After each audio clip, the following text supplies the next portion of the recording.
Good evening, folks. I'd like to call to order the workshop for October 18th, 2021. First on the agenda tonight is a briefing on our downtown strategy. Jay Brenchick, Eric Cousins, Glenn Holmes. Thank you for being here tonight. Thank you.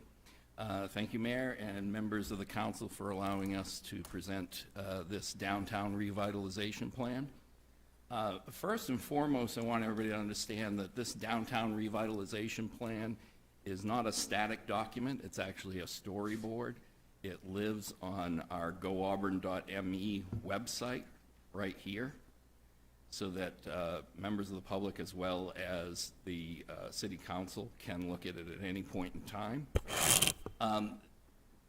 One of the other purposes of this plan is we've talked about infrastructure for the downtown areas. We've talked about selling city properties in the downtown areas, events. We've talked about a variety of things, and there isn't a single document or a single area where all of these efforts are chronicled and kept, and that's where these efforts will be kept. So we're going to talk about some things that have already been done. We'll talk about things that need to be done, and we will end up coming back to City Council on an as-needed basis as we either accomplish each step of the plan and then update this document, or as we report back as to what we think our next steps will be in accomplishing this plan. Now, you'll recall that in 2019, there was a citywide strategic plan. There were stakeholder meetings and committees and subcommittees, and during that development of the plan, here is the entire plan that you can link to from here. During the development of the city strategic plan, we came up with growth goal number 2, which is a goal statement for downtown, and then we highlighted downtown solutions for transformational actions. And this plan follows those 4 transformational actions. Here is what we've identified as our downtown areas. We've got Great Falls, we have the downtown, and we have New Auburn. It's this colored in shaded area. And as you know, for the past year or a couple of years, we've been working on form-based code throughout our downtown areas, which is really laying the foundation for mixed-use development and increased flexibility for developers. Now, here in Auburn, we take a real interdepartmental approach to economic development. It doesn't matter whether I'm meeting with prospects or planning something out by Norway Savings Arena or down at Exit 75 or any place. It always takes work with our sports and tourism as well as public works and a number of departments. And this downtown revitalization program is certainly no different. As a matter of fact, the groups that the departments I'll work most closely with are permitting, planning, and code for permit, planning, and code, our capital investment and purchasing team for our CIP projects, business and community development for our financial instruments to help revitalize downtown, sports, recreation, and tourism for the arts as well as events, public works and public safety for maintenance of downtown, and we're also going to call for an enhanced level of maintenance of Riverwalk area, and then communications, technology, and engagement to help us market downtown. So the first transformational action was walkability. And it says a viable downtown is walkable, expand sidewalks, crosswalk width, remove sidewalk posts and signs, narrow Court Street, increase seating. So the following projects are either underway or will be completed when approved. So we have the Court Street improvements. This narrows Court Street, allows for more parking and has sidewalks to help slow traffic. To date, planning, permitting, and code has gathered community input, overseen engineering. The estimated cost is still to be determined. If anybody wants to see more details about this plan, you can see the consultant's presentation with all the details here, as well as this Turner Street plan here.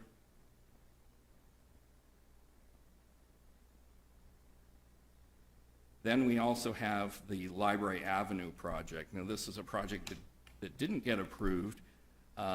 There is need for pavement and more lighting at intersections, landscaping improvements. The one thing that I want to draw to the attention to City Council is if this project, or at least a portion of this project, is not approved and completed, that the city may be in a situation where we've got to give back community development block grant funds. High, Elm, Minot, Academy Street, pedestrian and intersection improvements. This has been largely completed. And the only aspect of the plan that didn't get approved was that the original purpose of the project was to shift traffic from High and Academy Streets onto Elm Street. And this part of the project wasn't approved, but all of the infrastructure improvements, other than changing the light, have been done, and it looks fantastic.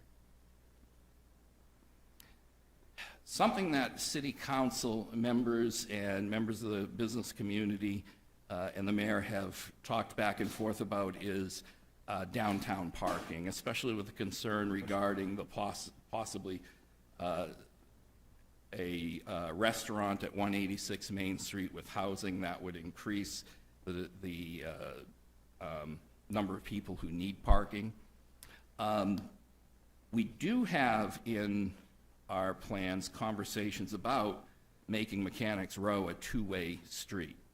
If we were to make Mechanics Row a two-way street, currently Mechanics Row, if you follow my cursor, kind of follows like this inside here. If we bump Mechanics Row out, the city owns all of this property, so if we bump Mechanics Row out a little further, we can actually make additional surface lot parking here, or we could keep Mechanics Row where it is and widen it for parallel parking. But there's options as we go to develop downtown to create parking if that's what City Council wants.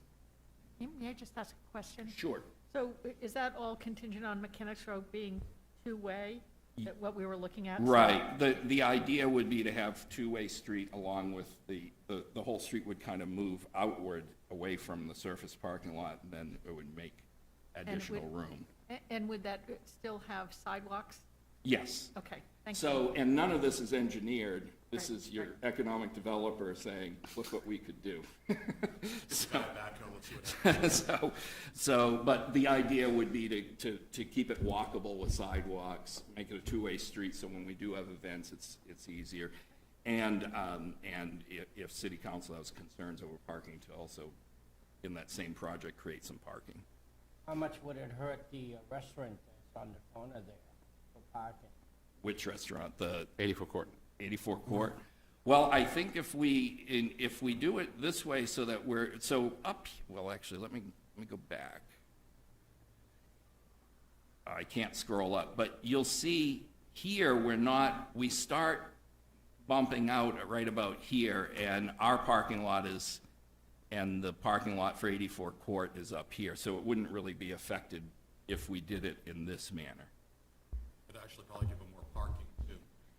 It would give them either parallel parking here or more parking here, but as I'm proposing it, it wouldn't change too much right up here where they're, and again, let's keep in mind, this is not engineered. This would have to be looked at a lot closer. But the proposal doesn't really ask or call for taking parking away from Court Street. And then, of course, we know about the New Auburn Village Center revitalization with pavement improvements and drainage improvements to 2nd Dunn and 4th Street, as well as Mill, Main, and Broad. And of course, we're all familiar with Anniversary Park. We've also had conversations about the Festival Plaza redesign,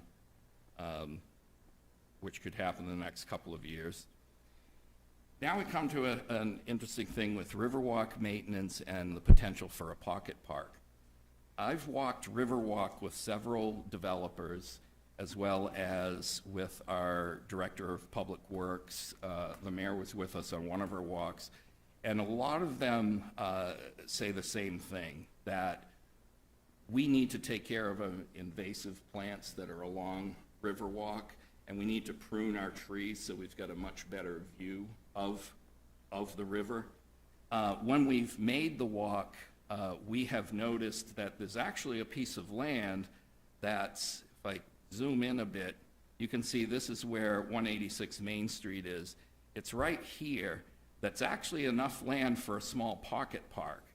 In talking with the Director of Public Works, he says these are primarily invasive species, so they would be able to take care of the invasive species, create a grassy area, and this would create yet another pocket park right down by the river for fairly minimal cost.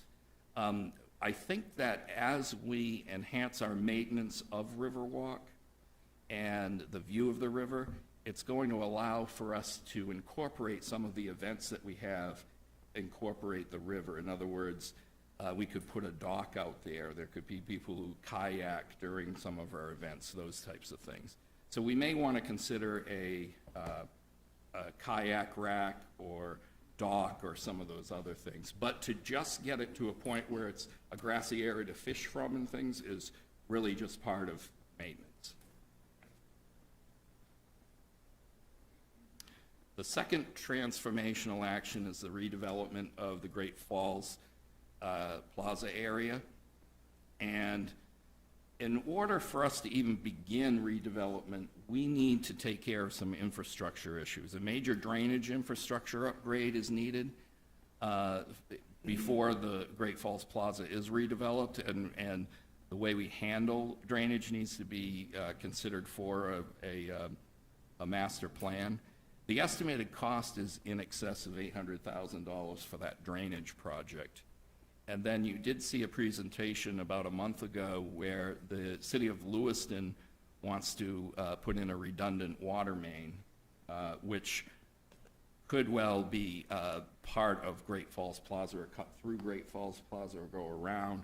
We're still looking at those options. But one of the things I do happen to know is anytime you go to partner with a entity that wants to get permission to run lines across your property, that's a great opportunity to ask for some amenities and things to be added to the project, and it's really of relatively little to no cost to them.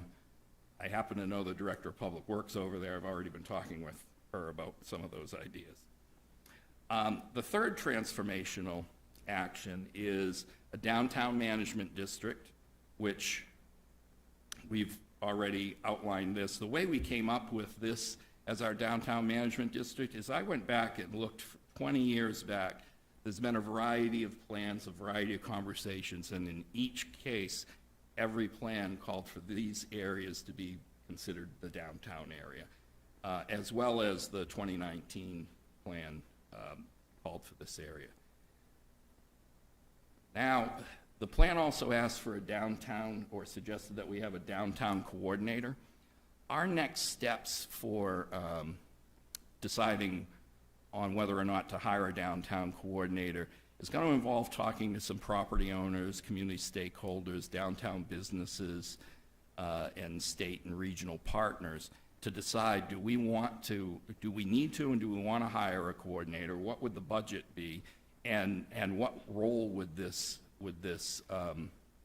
person play? Because we already have interdepartmental coordination. So is this person going to help make events better, or coordinate events? Is this person going to help with projects? Or is this person going to have a totally different role? So we've got to identify where our service gaps are between the departments and help shape that role. And one of the things we can do is look into the Main program, which is through the Maine Development Foundation. We can take the following steps. We can do what they call investigation of the downtown, of the Main Street program. That's where the Development Foundation assigns a staff member to work with us to explore the program, answer questions from us. So we can decide, is this a program we really want to be involved with? because of some of the additional resources the program brings to us, or would we rather still just go it on our own so that we don't get locked into some of the things that they ask for us to do? So for example, in this program as a full member, they call for your downtown program to have a $60,000 operating budget, and then also hire somebody in this place. So we're going to look into this, primarily Glenn and I, mostly me, and we'll report back to you as to which route we think makes the most sense. Would you ever retire a subcontract with a consultant who could do it over a distinct period of time, for example, 3 years? So that Yeah, you're and not- that's probably something I should have touched on. Our two main things that we've thought of is, do we hire somebody ourselves who's a city staff member? Do we do it through the Main Street program? There could be something where we bring in a consultant or somebody who's like a vendor working for us. So, and if that's the role we do, we can then even greater define what help we need for a particular time frame. And really, again, this will report back, and we're going to want additional feedback like that. So now the financial instruments and business attraction programs that we can use. I think we've all talked about tax increment financing, so we're familiar with that. But we may want to create a revolving loan fund for businesses in the downtown area. The tax increment financing really is usually great for a big project, a big developer. A revolving loan program might be great for some of our smaller entrepreneurs that fall in these areas. We could use a revolving loan fund for things like change of use. For example, when an older building in a downtown area, it changes from being office or retail to restaurant, quite often the building needs to be sprinkled, or at least that space, and that can be extremely expensive and cost prohibitive. So we could look at a revolving loan with 0 or no interest to help pay for that. The other areas we could do is either facade loans or grants. We have a number of properties that fall within these downtown areas that really could use some sprucing up, and I think a facade program would help them. Of course, I've just mentioned grants. Grants are always what everybody wants. Everybody wants free money, and so we're going to lean on Glenn to help us figure out how much free money we can give versus how much we just need to loan. We may want to look into a community development corporation. This is a nonprofit, community-based organization. It focuses on, in our case, it would focus on revitalization and initiatives such as streetscaping, that type of thing. But it can also be used to help with loan programs and other financial programs that can help bring businesses into your downtown area. We'd want to consider this as like a public-private partnership, and when we did this, this might be an opportunity.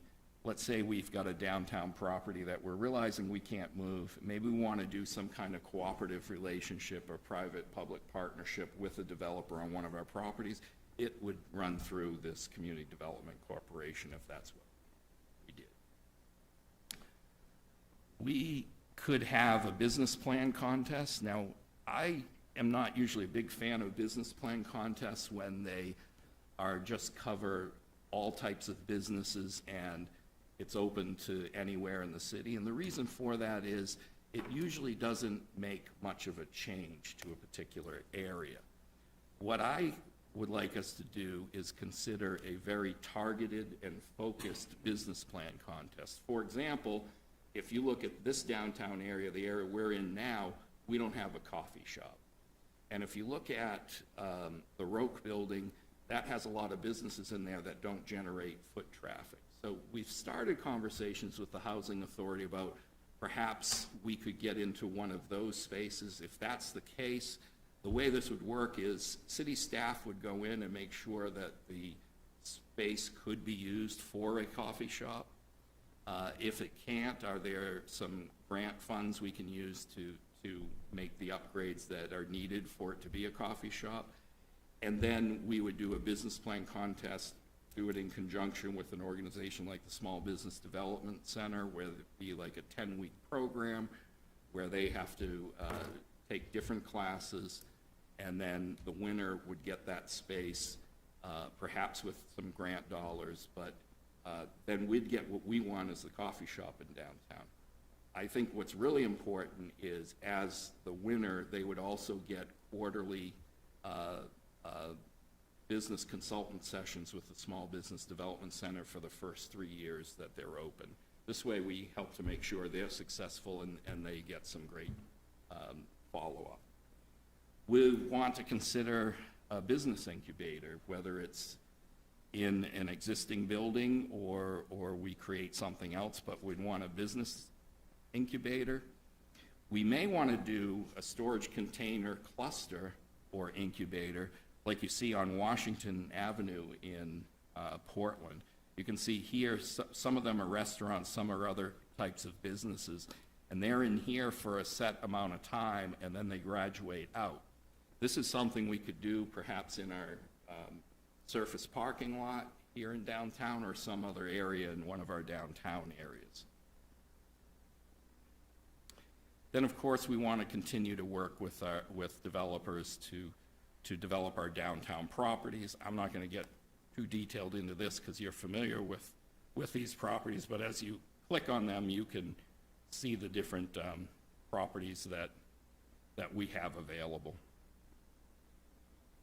Then the fourth transformational action is arts and entertainment. I think our Recreation and Sports Tourism Department has done a fantastic job of creating events. We've got Winterfest, Liberty Festival, Riverwalk, Blues and Brews, Fright Fest, Holiday Parade, tree lighting, the New Year's Eve, community band nights, summer movies, age-friendly events. When I look at these, I'm amazed at how much they're able to do. So again, as if we're calling for either more events or more coordination of these events, is this something that we lean on that department to do, or is that something our coordinator does? So some of the things that I think about, I sat downtown a few times when we had our community band night. I saw everybody go from the parking lot over, watch the band, and then go back and get in their cars and leave. It's not necessarily the crowd that would go to Gritty's. So perhaps we could hold a food truck rodeo on that same night that the concert's happening. I think those people would love an ice cream or something to eat while they're watching. Here again is the Park that I talked about. We could either have events that are along the river, or have standalone events, or have these events that we've already got going on and include something along with that event. For example, maybe a kayaking regatta. The city of Lewiston did a crew regatta this past summer, and it was very popular. Or maybe we have some kind of bass fishing event. We can invite vendors. This is our grassy area. We actually have a fairly significant amount of grassy area, and if these invasive species as well as trees were pruned, we'd have much more ability to appreciate the river. Way down toward the footbridge is actually a rocky area where every weekend when I'm walking the path, I see people fishing. And so there is a gate to get through there, but I think maybe some steps and things would be better. And then that pocket park that I was referring to is just over here. So we have the opportunity to take our events, and we really need to really work on the fact that the river is an amenity. You can do things like scavenger hunts, multi-location hunts, that type of thing. Okay, arts and public art. We're all familiar. We've recently had the Bud Forum as well as the Fish. The Art Wall has been here for a number of years. We're familiar with Riverwalk. The Rose is going to be down at Anniversary Park pretty soon. Festival Plaza will probably have an art feature there. What will that be? But on top of those things, if you look at some of the same ideas we have for like an incubator for businesses, do we need to work on some kind of program where we encourage an art school or an art studio or a co-working art space in one of our downtown areas? We could, let's say one of the art features that we have in the downtown area is something that can rotate. Maybe that art studio or school could be the contributors to that, or our schools. So that's really a big overview of essentially what our downtown revitalization plan is. And I thought I'd leave about 5 minutes for any general questions that folks might have. But again, as we go through this plan, we will be reporting back to City Council our findings. Well, Jay, thank you very much, and I'll open it up to the council for some questions, but I think I could speak for the council when, this is great to see it in the storyboard format. I know we've had some experience with this in the past, and it's phenomenal. This is just a different application. Very happy. Thank you, Rosemary, for making this happen, and Glenn, and, you know, and Jay and Eric for helping on this, of course. This is going to live on our website, correct? Yes, Is it's it gonna be right on the here on Go Auburn. It's on goauburn.com? Okay, great. Dot GoAuburn.me. I'm sorry. ME. So this is our city-owned properties here. And here's our downtown revitalization plan, the same one I just ran. I will say there's one incubation idea I have, just as a thought as you went through that. I did some research into Staples' new co-working space Yep. in Auburn. Yep. I was pretty impressed to see that out of all the Staples locations in the country, I think Auburn's going to be the 5th or 6th one Right, to yeah. have this co-working part of the new Staples. The median price is around $3.99 a month for a semi-private office. You know, there might be a partnership there Yeah. with Staples and other corporate and the city in order to provide discounted entrepreneurial space. Just an idea. Low cost, it's already happening. Yeah. You don't have to reinvent the wheel. So Yeah, I've got it in my notes to talk to them Yeah. once they get up and running. it's $19 an hour to rent a conference Yeah. room. I was pretty impressed with the price. Open this up to some questions. Questions, Councilor Zanya? Thank you. I don't think, this is fantastic, and if people took a chance to look at it, they'd get so excited about what's happening. Not what's going to happen, but what is happening. One thing that I continue to question is I don't think we are doing a very good job of separating sports tourism from arts. They get lumped together. I think Right. part of it is because it all comes through the rec department, and I think that as we move forward, and it shows up in the other document that we've got tonight, we really need to figure out how are we going to separate them so that we focus on them. Arts are different, and the sports tourism really grew out of an actual study that was done that we have not been able to achieve what was required in that study to be able to really do sports tourism. So if we can continue to think about, Yeah, it's, I think because of staffing and other things, that's the way it ended up playing out. But I think through this process, you're right, we might end up separating that out. I think arts in and of itself, especially trying to find the opportunity to attract an art school or an incubator space, that's a very different program and approach than sports. Any other questions or comments? Councilor Gary? Thank you, Mr. Mayor. And I think this is an excellent start. I mean, I love your presentation. I'm almost speechless, but not quite. Piggybacking slightly on what Councilor Lozania says, the more I keep thinking of sports tourism, I think we're selling ourselves short if we relied that as a marketing tool for Auburn, because there are so many other facets that Auburn has to offer. Like the good counselor also mentioned the arts, but we've also got the agriculture. We've got all the pretty gardens that we're starting to get. I mean, there's so much we could develop a calendar like all the other areas that I see, like in our AAA magazines where they say point of interest, and they list a calendar of all the different towns that has different events. And once we could develop a calendar and get on under people's radar, maybe that would bring in more people to visit the areas, and they'll say, oh, they're having an apple festival, or they're having another Androscoggin Farmers Market. I mean, where it's all huge for the whole Androscoggin.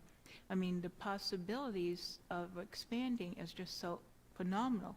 And Auburn has so many possibilities. And with all your ideas, I think you can make everything that Auburn has to offer really pop. And I don't think it would cost hundreds of thousands of dollars. And I don't think it would take a whole ton of work. Costs And, millions. No, I think it's excuse a, me? Millions. But this is going to, I'm looking at this based upon everything that in the last 4 years as mayor. This is a multi-million-dollar. right, I think she's just saying some of the events, it doesn't necessarily take Yeah. a lot of money to get. So what are and your our- next steps? get What are the your next work. steps? Because this is So- great, and I'll be yeah. honest, this is a rehash of a lot of things that we've Right. heard piecemeal in the past. Right. Whether it be a Huddle Up study, which is a great one that we never look at it nearly enough, Yeah. or the chamber's efforts, or go Auburn.Maine. Right. Where? So where our are steps? our first step, starting tomorrow, is actually begin looking into and researching how we go about, do we want to hire a downtown coordinator and what those roles are, and we'll be reaching out to the foundation to learn more about the Main Street Community Program. I think that will help us shape a lot of that, because the Main Street Community Program does incorporate art in the program. Do we want to go down that route? So that's our very first step there. Every part of this downtown revitalization plan has a first step. It's just when that first step happens. For example, at Great Falls Plaza, there's not a lot of point in moving forward with other efforts until we get the redundant water main and the drainage figured out. I think for New Auburn as well as downtown, our next step is the figuring out the timing for hiring a downtown coordinator and what that person's role is. Of course, as we're doing this, we're still marketing our sites and Eric's working on the comprehensive plan, those things, but specific to this program, it's figuring that out. So would it be safe to say that maybe in the next 2 to 3 months, we could actually have a sketch out for your downtown development plan, sources of funding, cost, rough? Mayor, what we wanted to do is, we wanted to get this before you. We wanted to make sure that it was available on the website as well. The goal would be that this will be part of your strategic planning when we hold the meeting in November with the new elected officials. This will be one of those first projects that we kick off with your group to start setting goals with the new elected body as we move forward. So that's how soon you'll start seeing this come down. November. Any other questions, comments? It's an aggressive, I love this 5-year plan. It's a great plan. It's a great plan and put together nicely, and it's easily understandable. So thank you very much, Eric or Glenn. Thank Rosemary for the organization. Say again? Thank Rosemary for how well it's organized. I know. She keeps setting her own bar higher and higher. Thank you very much. Anything, Eric, Glenn, you want to add to this? Good? Okay. Thank you, gentlemen, very, very much, and Rosemary, thank you. And as a way of saying thank you, you can come up here and talk to us about street names Okay, and numbering. so you guys, Mr. Mayor, Council, thank you for having me tonight. You folks are used to seeing me here as the GIS person, the person who does the maps and the analysis and the dashboards, et cetera. I'm here tonight with a different hat on as Auburn's addressing officer. I became the addressing officer in 2016, and I wanted to take just a minute, hopefully this will be very quick, but I wanted to take just a minute to talk to you about what that is and what we're asking and why. So, as the addressing officer, the biggest thing that we have to do is, most people, when they think about addresses, they think about the post office, package delivery, that sort of thing. My charge is really with the state E911, the next generation 911, and life safety. So that's a really important thing that I just want to make that distinction. Package delivery and mail delivery is really important. I'm not saying that it's not, but it is, the charge is through the 911 system. So why am I here now talking about an ordinance? Well, I want to talk a little bit about 911, what it used to be, 911 then, So when we started with 911, we had a project, and we took road segments and assigned address ranges to those segments, all right? So this particular segment of road, this is a real section of road. It runs from 91 to 92 to 43 through 143 to 144. So left is even, odd is right, all right? So that's the sort of standards that we have. And the way the system worked is that you got a call to 911 call, and every call came in through a landline, and that landline was tied to an address. That's how the system worked. Today, I know you see this coming, today, it's tied to a cell phone in large part. So when my predecessor trained me, he gave me this whole system for how I was going to interact with the phone companies and how they'd be calling me for certain information and whatever. I've been doing this for 5 years. I've had one phone call from about a landline. One. So it's not a big part of what we do anymore. It goes in through, and I'm way oversimplifying this, but the call comes in, so how do we know where it's coming in? It's great. Somebody calls in and said, I'm calling from 60 Court Street. That's great. But what if they can't speak? What if, that sort of thing? We hear about that all the time. Through a fairly complex process, it goes through cell towers, and we end up putting a dot on the map, right? So then we have to figure out, where do we dispatch? What address do we dispatch, right? So what would you do? Well, I might look at that and say, well, 91 to 143, that house might be 117, and you'd be wrong, all right? This is a real scenario. The address at that house is 125. So what we are charged with doing, and there's a 68-page manual on how I do this, I put a dot on every house and say, this is the address. And there's a 68-page manual issued by the National Emergency Numbering Association that tells me exactly how to put that dot, where to put it, and all of that. So it's a fairly complex process. So why are we trying to do an ordinance? Well, the ordinance, the intention of it, and it's 6 pages here, I think it is, it encodes those NENA standards. So the standards that we're told on how to put the addresses, how we're supposed to assign these addresses, it takes that and it encodes that into an ordinance. It provides guidance for our citizens, for our businesses and our citizens as they're building new structures, as well as guidance for staff. It is recommended by the state 911. It was recommended back in 2006. We didn't do it then for whatever reason, and so we're recommending it now. And it establishes our authority on this process. It's also coming up right now, or it came up for me right now because of the secondary dwelling piece, and just wanted to do a couple really brief slides. So if we take that 125 address and say, they want to put an in-law apartment in, well, what do we give it for an address, right? How do we address that?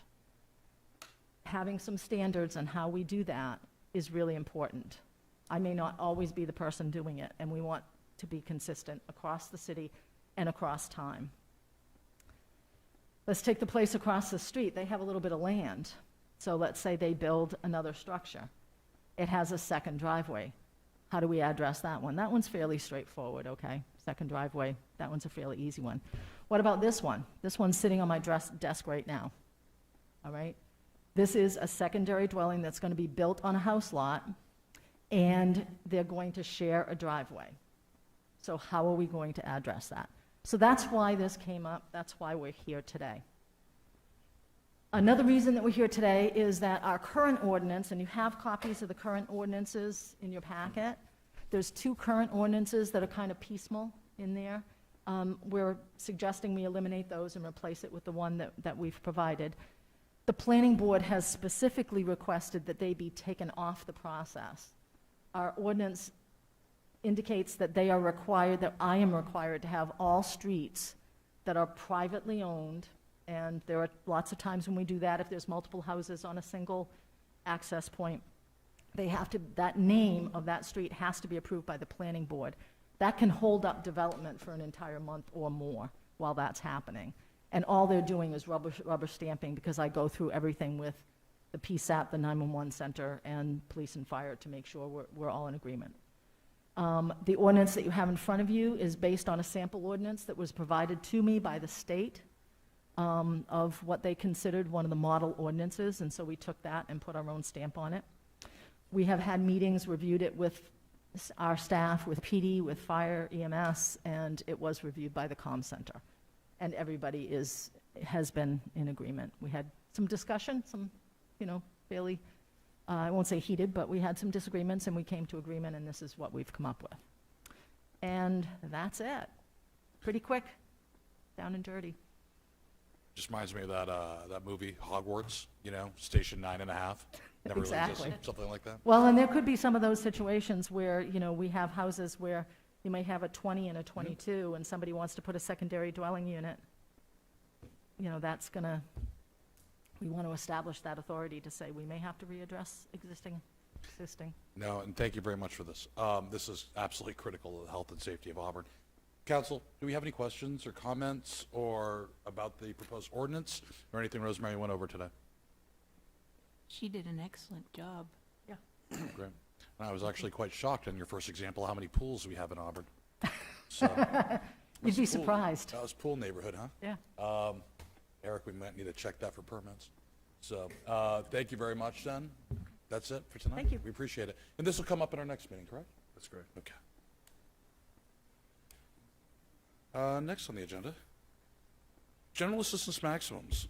Maximum ordinance amendment. This is something that happens every year. We got Glenn Holmes, who will be presenting on this and giving us an update. And we do have a handout right here, paperclipped on your desk in front of you, talking about those changes.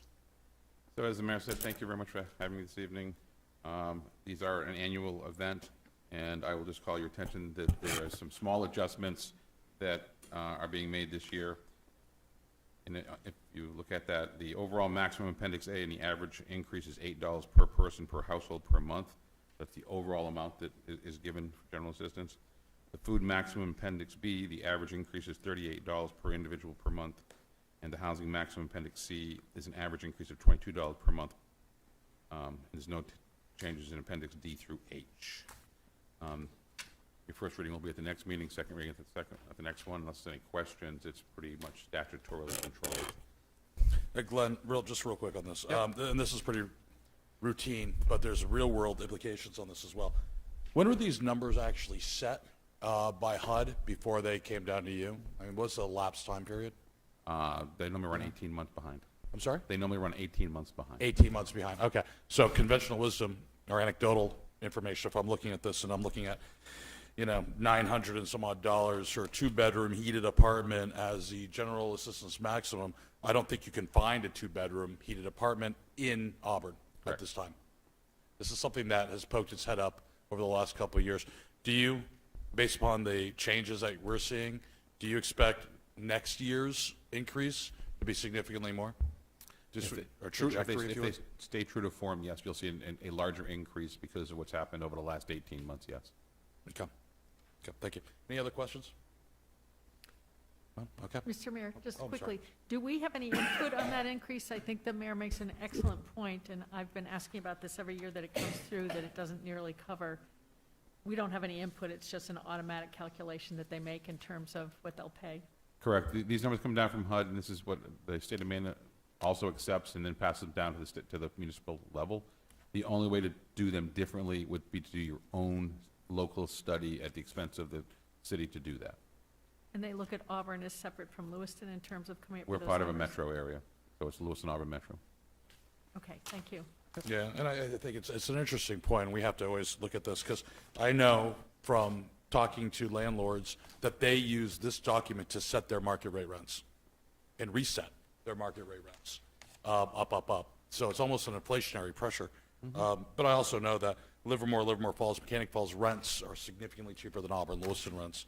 Right. So this is a time where the metro area does not work out in Auburn residents' best interest. Okay. Something we all have to address. I think we are.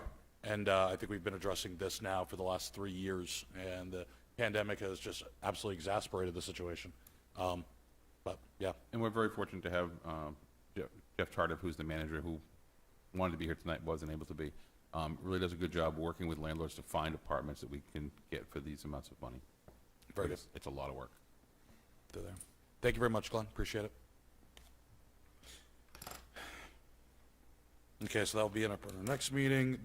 That's it for our public workshop. We have several items that are executive sessions, and that we'll go over and we'll hit, if we have time, until 7 o'clock, and then we'll be coming back into the council chambers to conduct normal business. So this time, I'd entertain a motion to enter into an executive session to discuss legal issues pursuant to 1 MRSA, Section 405, 6E. Motion from Councilor Carrier, second from Councilor McLeod. All those in favor say aye. Aye. We now stand in executive session.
Appendix. All those in favor say aye. Aye. All those opposed? None being. I'll stand in executive session.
Okay.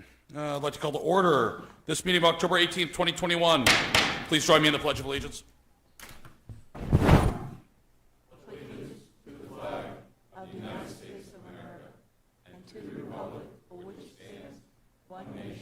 Under God, indivisible, with liberty and justice for all.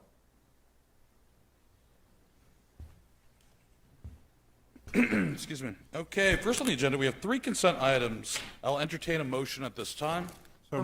Second. A motion from Councilor Carrier, second from Councilor McLeod. All those in favor, please raise your hand. Opposed, none being, passes 6-0. Next are the minutes of the September 20th, 2021 regular city council meeting. There are corrected minutes, the last page of which is highlighted in yellow. You should have that. It's been adjusted in the package as well, but it is different and corrected from the initial minutes that were posted. Do I have are there any other corrections? Now, being at this point, I'll entertain a motion to approve the corrected minutes from the September 20th, 2021 meeting. So moved. Second. I got a motion from Councilor Milk, second from Councilor Walker. All those in favor, please raise your hand. And opposed? None being, passes 6-0.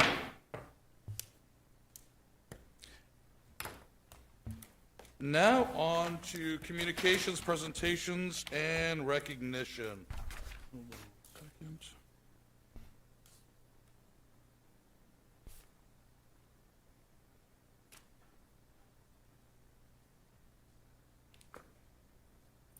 The first is Pedestrian Safety Month. I'm just waiting for that. Are you doing the presentation, Brian? So we're just passing this out and accepting it? Yeah. So I'll cover that. Okay. So this is Pedestrian Safety Month. One thing that staff has been working on, staff from the planning department, the police department, and within the manager's office, been working with stakeholder groups to include the Maine Department of Transportation, the Bicycle Coalition of Maine, the Maine Bureau of Highway Safety, AvCog, the National Highway Traffic Safety Administration, the City of Lewiston, and VHB, planners, engineers, and designers, and the implementation of a high-visibility pedestrian safety education program called Heads Up, Safety is a Two-Way Street. This morning, members of these organizations began installing sandwich boards, signage, updating electronic message boards, spray painting messages at intersections, starting at Court and Minden Avenue, down Court Street through to Lewiston to encourage the safe use of crosswalks. The police department received notification on Friday from the Maine Bureau of Highway Safety. They've been awarded $11,090 grant to provide pedestrian motor vehicle traffic enforcement. Police department's also been awarded the following grants from the Maine Bureau of Highway Safety. That's a speed enforcement grant of $19,404, distracted driving enforcement of $10,000, and then the pedestrian safety that I mentioned. These grants will begin October 1st through September 15th, 2022. The Public Works Department has also been awarded a grant of $3,000 for risk reduction enforcement grant from the MMA Property and Casualty Pool to purchase a wing plow position indicator laser on their plow trucks. Those are all part of the safety initiatives that are taking place on our roads. That's it, Mr. Chairman. Thank you very much. Next on the agenda is a proclamation, Domestic Violence Awareness Prevention Month. Whereas for far too long, domestic violence has ignored or treated as a private matter, where victims were left to suffer in silence without hope of intervention. And whereas domestic violence affects millions of people in the United States, regardless of gender, age, sexual orientation, race, or religion. And whereas progress has been made to reduce domestic violence, much more must be done. And whereas 1 in 4 women and 1 in 10 men have experienced some form of violence by an intimate partner in their lifetime, and nearly half of all homicides in Maine are related to domestic abuse and violence. Whereas without intervention, children exposed to such violence can suffer serious long-term consequences that may include difficulty in school, post-traumatic disorders, alcohol and drug abuse, and criminal behavior. Whereas the City of Auburn remains committed to getting victims the help they need, from emergency shelter and legal assistance to transitional housing and services for children. And whereas, while the government must do its part, all Americans can play a role in ending domestic violence, and each of us can promote healthy relationships, speak out when we see injustice in our communities, and stand with survivors we know, and change attitudes that perpetuate the cycle of abuse. We must also ensure that survivors of domestic violence know they're not alone, and that there are resources available for them. Now therefore, I, Jason Levesque, Mayor of Auburn, do hereby proclaim the month of October as Domestic Violence Awareness and Prevention Month in Auburn. Thank you.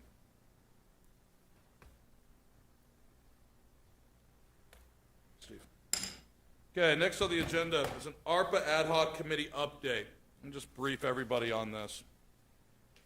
So, as you know, as a lot of you know, obviously the council knows, the public probably knows, I announced a ad hoc committee made up of Councilor Lasagna, Councilor Gary, myself, as well as city manager, assistant city manager, and other staff as relevant to the conversations.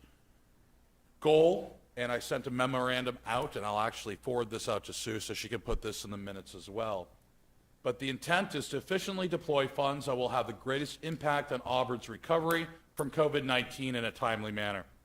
Organizational tasks to be accomplished are listing of all proposed expenditures in categories such as community, individual, business, nonprofit, and infrastructure. We must answer questions on each item as presented by council and/or staff. What is the cost in actual dollars, staff time, return on investment, displacement of budgeted funds, benefit to community, time to deploy? Does this project build economic sustainability long-term? And is there any other questions that the group determines is important as we're looking forward at these individual expenditures? We also then have to prioritize projects and set schedules for workshops and votes. Using a traditional four-square prioritization matrix, it's under debate on who invented this, but I think we're going to stick with President Eisenhower. Basically looking at 4 different quadrants based upon effort and return on investment, as well as time. How do we formulate this? How do we present this back to the council for your deliberation and your action? We will not be deliberating the pros and cons necessarily, but rather categorizing proposals as they come forth in order for you to have an efficient use of your meeting time and to ask the right questions, and hopefully we have the answers prepared. Give you a couple of examples. We talked tonight about several projects, ranging from community college education for youth and Auburn residents to our, which I'll talk about in just a moment, our Build Auburn Back business grant program, and utilized our Efficiency Maine program, our matching grants as an example as well, in order to prioritize what we have. I didn't even count. Probably 35 potential projects into the appropriate categorizations. We also have to recognize that we have about $45 million in potential programs right now. Let me check that, $42 million in potential programs right now. That's going to get, widowed down significantly over time, but we only have $13.6 million to expend. Currently, we spend roughly $500,000, $400,000 on 2 programs or departments, and we're starting to roll that out. So that's kind of the update. It's a work in progress. I'll turn it over to Councilor Lasagna. Councilor Gary, do you have anything to add to that update? I think the only thing is to include the consideration around public health as we move through this, because it is one of the things that is part of the ARPA funding, and it seemed to sort of cut across a bunch of different projects that we were talking about. Yes, and this process is going to last years. We have years, so hopefully it's a good process. It gets more efficient with time. So that is the, Councilor Gary, do you have anything to add before I move on? Well, I think our first meeting ended up better than some of us suspected, but as well as I thought it was going to be, especially with the format that I was emailed before the meeting. I wasn't worried about what we were going to do, and we were clear on our mission. Very good. Okay. Very good. Then that's it for the update. We're going to talk about one project proposal that you all have information on shortly, but right now I'm going to turn this over to the city manager to discuss the final Lake Auburn study report. Thank you, Mayor, Council. You've all received the Lake Auburn study report from FB Environmental. This is also located on our website. You'll see within that report, there are several recommendations. The last piece that we're waiting for will be language to the ordinance based on recommendations that they have and suggested of ordinance changes. Part of the RFP included them drafting the language. That'll be coming back before you. I would suspect that we will have a workshop, probably not in the near future but when I look at the agenda, so it'll be some time. This will give the public an opportunity. It's a big document. There's a lot of information in it. Give the public an opportunity to look at it, allow some of our boards and committees in a time to look at it as well.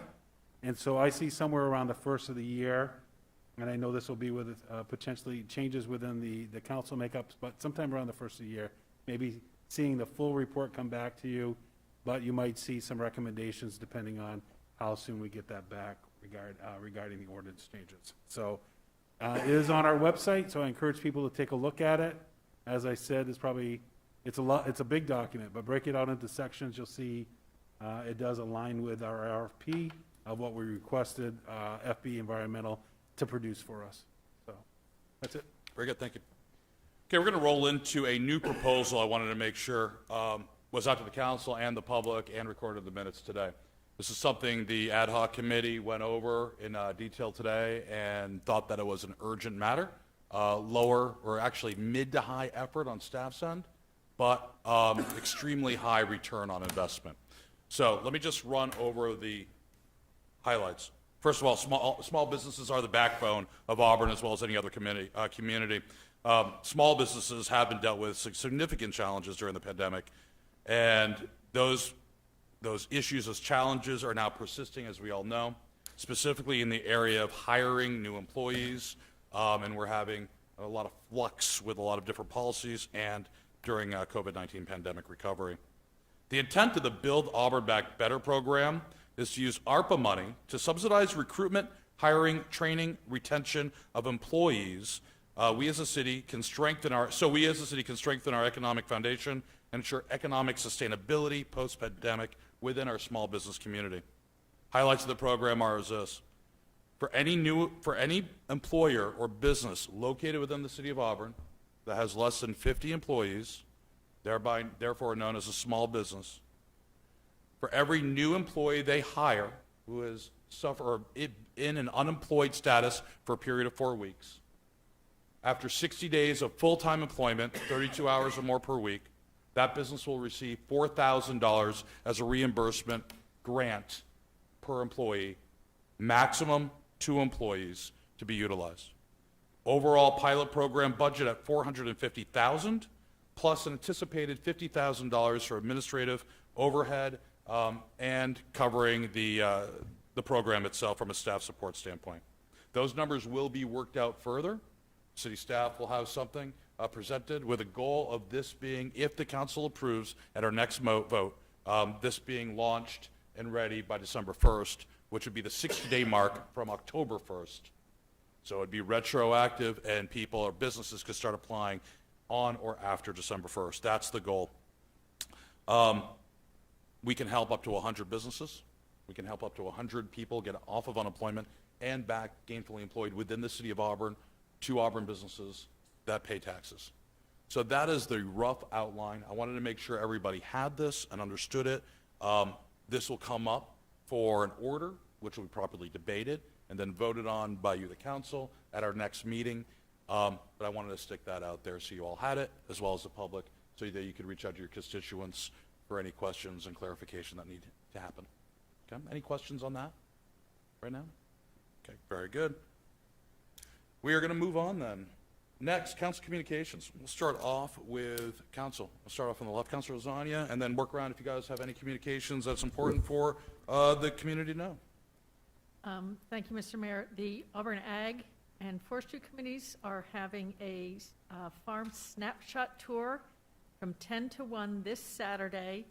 They're going to tour 3 very different farms. Bell Farms at 10 to 11 a.m., 11 a.m. to noon, the Farmer's Garden on Soapers Mill Road, and noon to 1, Compassionate Composting, which composts large animals, something most of us don't think about.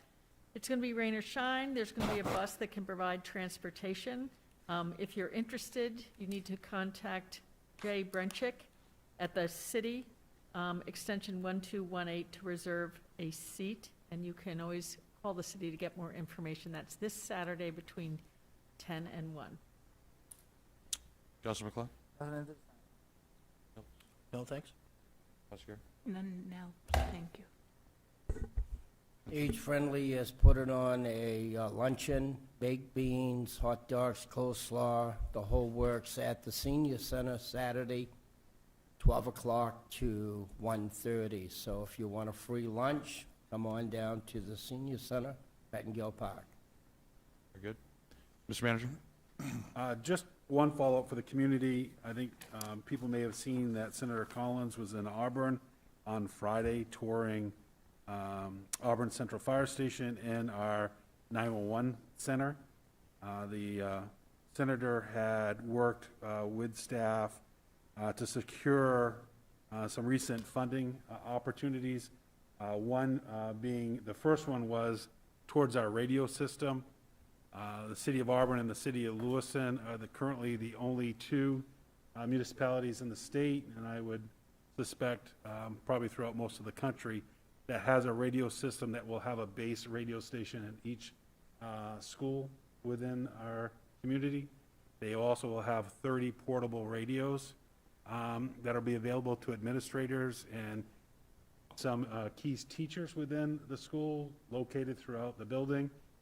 This will provide for an emergency response directly from that school staff member to the 911 center and can communicate directly with the dispatcher for any emergency that would take place. Plus, there will be a base system set up in each of the, within the facility of each of the schools. That was about $350,000 that the senator had worked on, providing for us for a grant that we wrote regarding safe schools. The next project was as it pertains to a $2.5 million request to be included in the fiscal year 2022 Transportation Appropriations Bill. That passed this afternoon out of the Senate Appropriations Committee. The legislation must still be voted upon the full Senate and the House. However, we were able to tour the fire station as we've been having discussions regarding a public safety facility. That $2.5 million will be able to go towards that project and certainly assist the Auburn in moving forward with that expansion, a much-needed use. Primarily, the first phase of that will be, we currently have our ladder truck at Engine 5. The best location for that to be centrally located would be at Central Fire. This would allow for the additional bay that was designed when we went to the study on the side of the Central Fire Station to be constructed, as well as an expansion of the living area up on the second floor. So that's what we toured with the senator, so she could see where those funds would be going to and what would be taking place within that. The third item that we had a conversation with the senator about was as it pertains to the HUD grant for the lead abatement within the city. That was nearly $3.5 million project that Auburn has received. We are moving forward with that. Glenn, who is our Business and Community Development Director, has been working on putting the infrastructure in place. So by the first of the year, we have that project up and running, and we'll be starting doing lead abatement within the city of Auburn. But I wanted to follow up on the fact that that funding did pass out of the Senate Appropriations Committee for the Public Safety Building. That's it. Great. Thank you, Phil. I have no communications at this time other than what I already said. So we're going to move on to open session. First open session of the night, I'm going to open this up. Members of the public are invited to speak to the council about any issue directly related to city business, which is not on tonight's agenda. Please step up to the podium, limit your comments to 3 minutes, give us your name and address, and I will now open it up.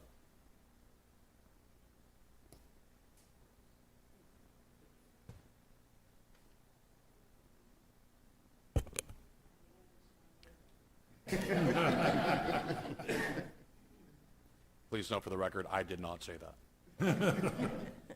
My name is Virginia Lavassa. I live at the Great Falls Plaza at the Espionage. And I don't know if I'm overstepping my boundaries, but anyway, I wrote everything down so that I wouldn't forget. So peace and quiet at 2 in the morning, or any time during the night, is all we expect. Unlike what some people believe, seniors are not all deaf. Anytime after 6 p.m., the whole lot at 20 Great Falls Plaza is empty. So if the sweeping needs to be done, also moving the snow when it's been dumped and piled up, then in the early spring, it's loaded back on the trucks and brought to the old EL dump site. When I complained last winter, I was told by the police station, we can't tell highway department how to do their job. I know you have to keep your workers busy, but I'm sure some of that work can and should be done 6 p.m. to 11 p.m. rather than 11 p.m. at 11 a.m., or I should say 12 a.m. rather than a.m. to the 5 o'clock a.m. I thank you for your allowing me to vent, and hope we can work something out with the public work. I called it the highway department, but apparently it's public work. So, thank you. Thank you very much, Mrs. Lavasser. What would you normally do in these situations, and you're not overstepping your bound, valid complaint, thank you. City manager, city staff will follow up, and let's just make sure we have your contact information, and maybe Sue could grab that from you if that's possible. Okay, thank you. Anybody else in the public like to speak?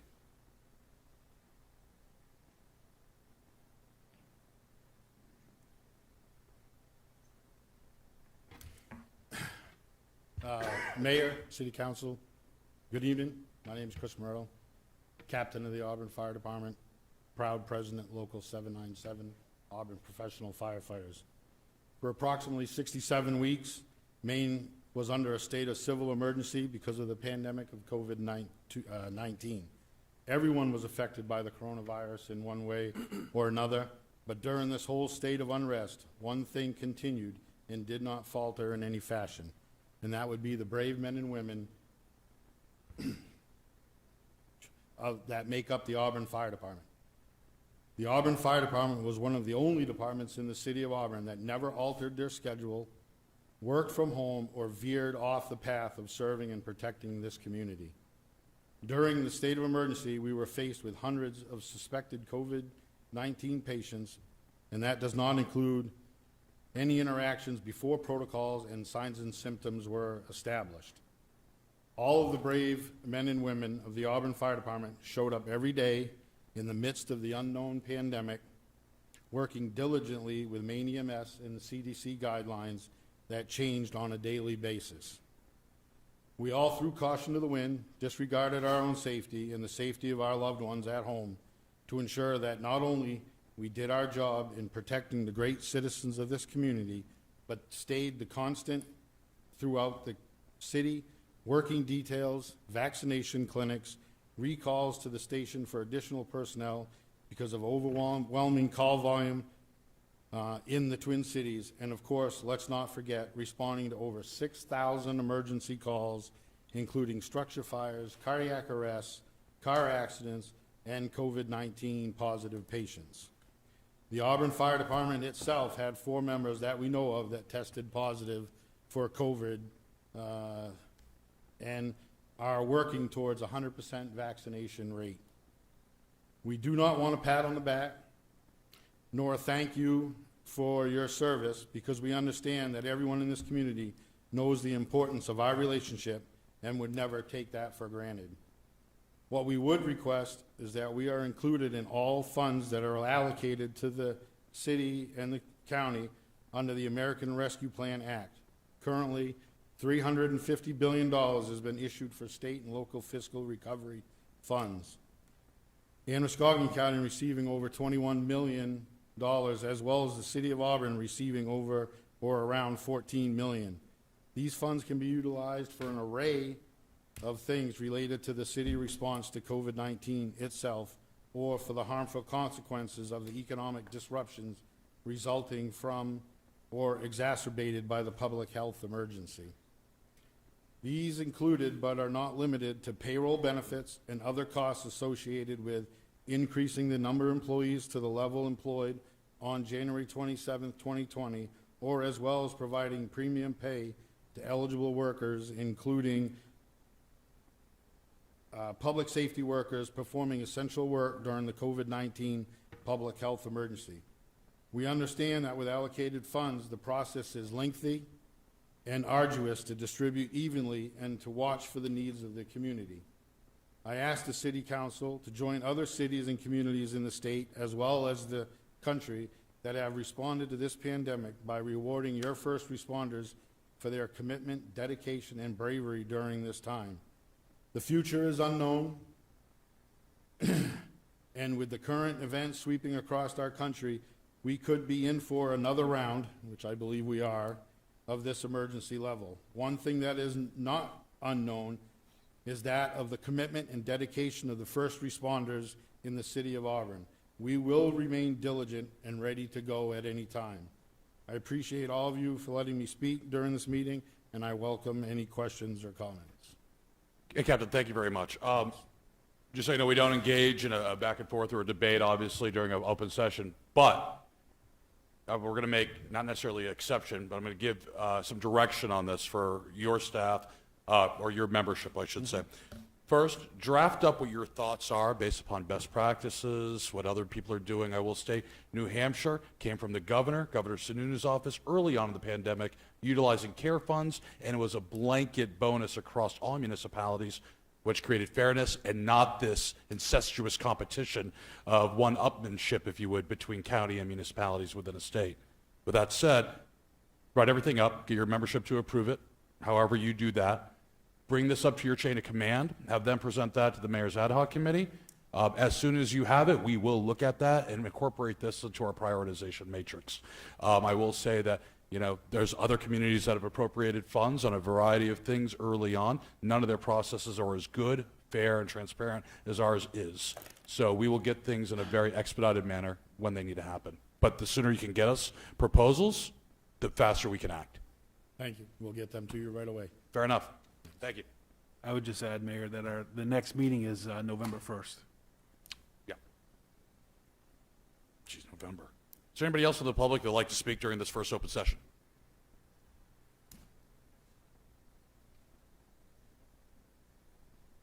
At the risk of sounding redundant, ladies and gentlemen of the council, Mr. Mayor, managers, my name's Nick Gagnon. I'm a resident of Auburn, the New Auburn neighborhood. I live on Mill Street.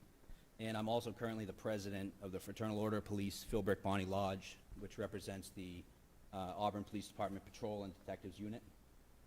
I came here tonight to speak about COVID-19 and the men and women that worked tirelessly through the height of the pandemic. Grace Murray Hopper was an admiral and the first ever female flag officer of the United States Navy.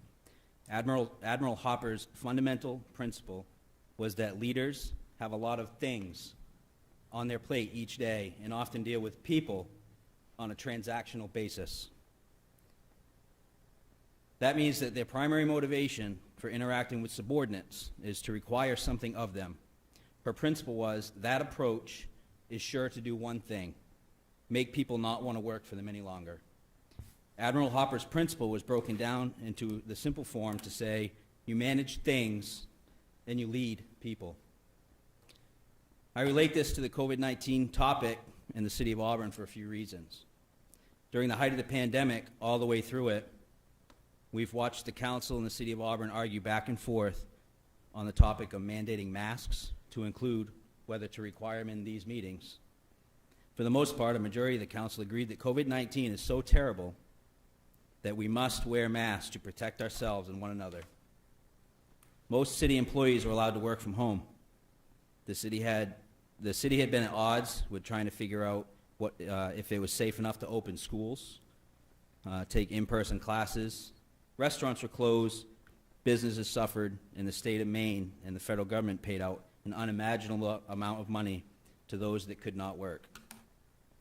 All this because COVID is such a deadly and dangerous virus, and we just could not chance it.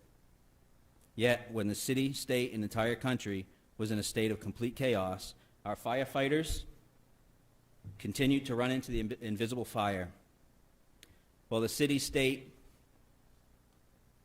and the entire country were under fire by an invisible hail of gunfire, our men and women of the Auburn Police Department continued to run in the direction of that gunfire, while most of the city were able to run the other way and work from home. These public safety employees never wavered in the fight. They never let up their dedication to the great citizens of Auburn.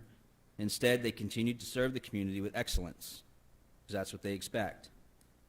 We have continued to serve with more restrictions, more stress, and an invisible threat. I had COVID-19 from being exposed while at work. I engaged with people on a case that I was working, and I ended up getting sick. I was lucky enough to get through it. Over 600, now over 700 police officers from around the country were not so lucky, and they died in the line of duty from COVID-19. In fact, COVID is now the #1 cause of death for law enforcement across the country for 2020. In the beginning of the pandemic, I drafted a letter to the city requesting hazardous duty pay, since we were being placed in a much higher risk than we normally would be.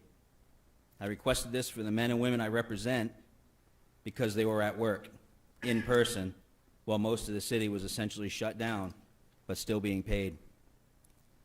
The people I represent deserve to be compensated a little extra for having to come to work every day with the threat everyone else was so afraid of. The answer I received from the city was that we would monitor other agencies in the state. Within days, Portland Police Department began paying $2 an hour stipend for hazard pay. I brought this to the city's attention. The answer I received now was, let's continue to monitor what similar-sized agencies are doing around the state. Shortly after that, Bangor PD, a more similar-sized agency, began receiving $2 an hour for hazard pay. Again, I brought it to the city's attention, and to this day I haven't received a response. State employees in the Department of Corrections for the state health workers, Department of Corrections and the state health workers received between $3 and $5 an hour. The town of York paid their police and fire personnel a one-time $1,000 stipend. The Androscoggin Sheriff's Department just paid their employees $5,000 each out of the American Rescue Plan Act.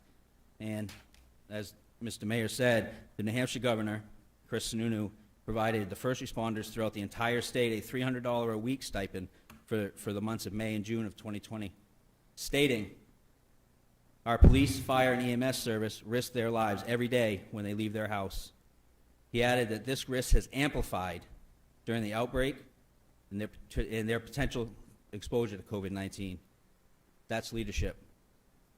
You manage things, you lead people.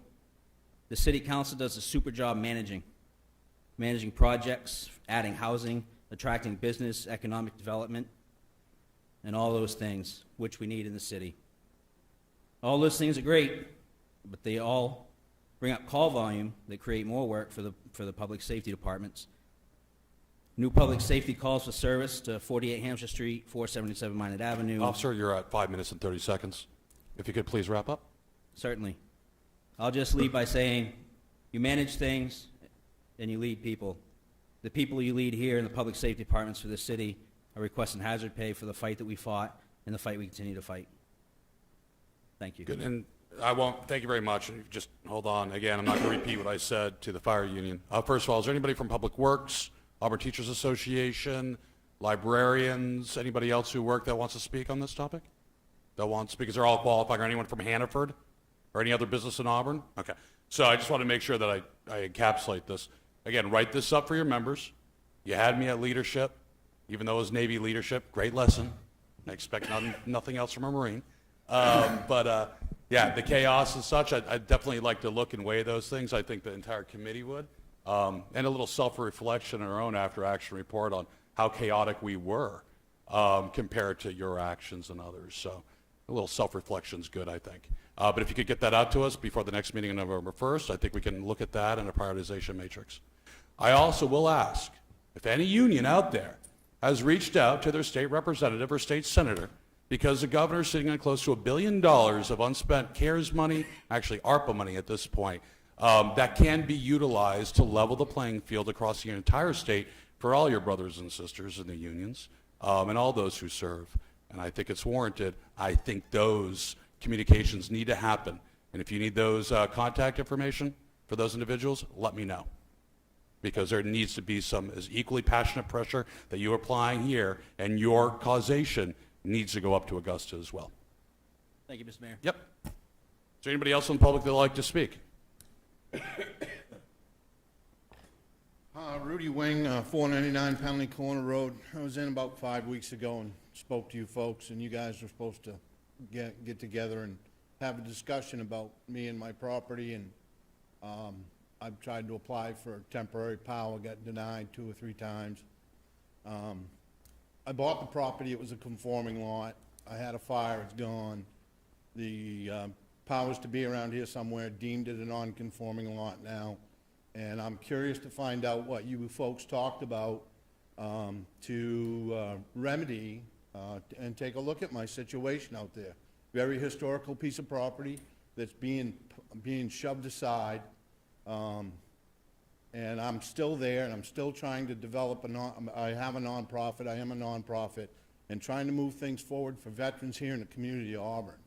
So we'd kind of like to know what's going on. I'm in an RV out there, I'm running a generator every day. Fuel's expensive, propane's expensive, diesel's expensive, and I'm tired of running around feeding the well to my septic tank, to pumping it up into my system. I had power on this property. When I first bought this property, it was a conforming property. And I've been told there's a lot of pushback with me on this site over there. And I'm frustrated, I'm tired, and I want to know what's going on, and kind of like to kind of figure out what you folks kind of had to talk about to figure out what you was going to do. I've been missing for 5 weeks here, but I'm back to find out. You said it was going to take a month or so where are we at? Right. Yep, sir. We'll get to that question right now. Is there anything else you'd like to say on that? Mr. Manager, have we done a follow-up on this, or are we ready to speak? So, Council, I provided you an update on this issue back on September 10th related to the purchased property, which is a small lot in the Ag Zone District at 499 Penley Corner Road. It was purchased for $35,000 in June of 2004. The lot was 25 acres, had a church building that was vacant for a long period of time.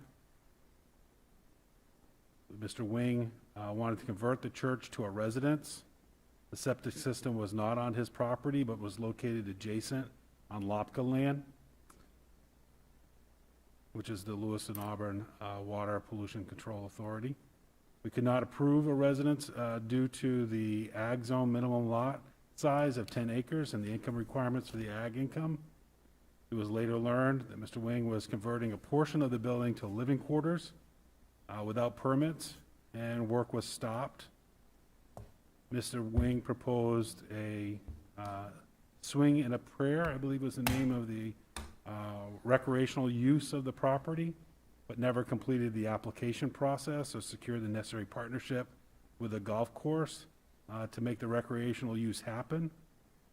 The use would have been a golf camp for children, would have included a residence for him as the caretaker. Mr. Wing later proposed a veteran farmer program, but was not able to complete the partnership with Lopka for the farmland across access, and stopped meeting with staff as regularly for a few years now. We have responded to complaints of Mr. Wing living in the church and camper many times over the years. He has moved away for a while each time. We have stopped work on unpermitted living quarters, including faulty electrical work, at least twice based on the file that we have. On December 20th, 2013, the building had burned to the ground and was later cleaned up. This year, he has requested an electrical service so he can live in his camper or build a home. Currently, we cannot approve the connection unless it is for an allowed use, which a residence or camper is not currently allowed use.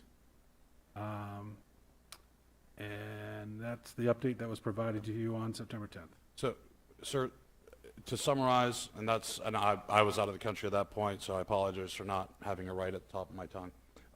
Thank you, Mr. Manager. It's a zoning issue. The zoning has to be fixed, or we have to find a workaround to that zoning, okay?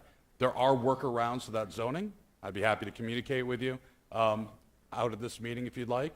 Or I would also recommend that you're getting together with an at-large counselor, your Ward 5 counselor, Counselor Walker, propose an amendment or an exception and go down that path for that zone in order to rectify this through either an appeals process or a complete change of zoning. Those are the only legal things that we can do at this time. And trust me, we've talked many times. There is nothing more I want than for you to live on your land, because that's what your right You know, we're is. voting all across the state, a right to grow vegetables. I know, but in Auburn, you don't have a right to live in agricultural land. You don't? So, no, according to the zoning and how it's written, no, sir, you don't. Well, I don't understand why it's driven to 10 acres. Why is 10 acres such a important part of that process? I mean, if, I got a lady around the street's got 3 acres. And she'd like to be able to do something over there, but she can't because of this rule. So I want to do what I can, whoever I have to sit with to change this rule, because it's ridiculous. You've taken my $40,000 investment and turned it to this, okay? To this. And you wonder, where am I going to go live? You're right.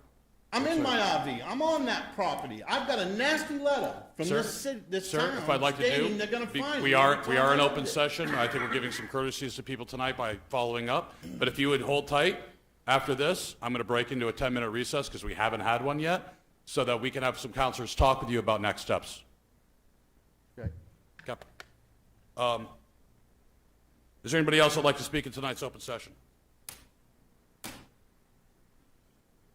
Thank you. I won't take much of your time. My name is David Griswold. I live at 199 Gamage Avenue.